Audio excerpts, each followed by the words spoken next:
एक बार की बात है, एक गांव में एक बूढ़ा आदमी रहता था। वह अपने बेटे से बहुत परेशान था क्योंकि उसका बेटा बहुत ही नालायक और कामचोर था।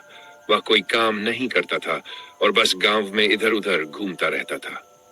एक दिन उस बूढ़े आदमी ने अपने बेटे को सबक सिखाने की ठानी। उसने अपने बेटे को बुलाया और कहा, बेटा, घर के अंदर अलमारी में एक घड़ी रखी है, उसे निकाल कर लाओ। लड़का अंदर गया और घड़ी निकाल कर ले आया। फिर पिता ने कहा, अब इस घड़ी को लेकर बाजार जाओ और जितने लोगों से मिलो सबसे इसकी कीमत पूछ कर आओ।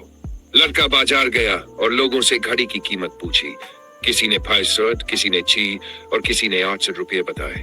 वह घर वापस आया और अपने पिताजी को सारी बात बताई। पिता ने कहा, ठीक है बेटा, अब इस घड़ी को फिर से अलमारी में रख दो। अगले दिन फिर पिता ने बेटे को बुलाया और कहा, बेटा, अब फिर से घड़ी लाओ और आज बाजार जाकर लोगों से पूछो कि इस घड़ी में जो समय चल रहा है उसकी कीमत क्या है। लड़का थोड़ा हैरान हुआ, लेकिन फिर भी वह बाजार गया और लोगों से समय की कीमत पूछने लगा। लोग उसे पागल समझने लगे, कुछ हंसे, कुछ ने डांटा और भगा दिया। थका हारा लड़का आखिर में एक बूढ़े आदमी की दुकान पर गया। वह बूढ़ा दुकानदार समझ गया कि लड़का असल में क्या जानना चाह रहा है। उसने बड़े प्यार से कहा, बेटा, इस समय की कोई कीमत नहीं होती। तुम करोड़ों रुपए देकर भी अपनी जिंदगी का एक सेकंड वापस नहीं खरीद सकते, इसलिए इस समय का सही उपयोग करो।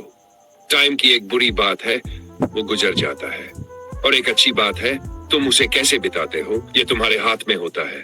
हर किसी के पास दिन के 24 घंटे होते हैं, अमीर के पास भी और गरीब के पास भी।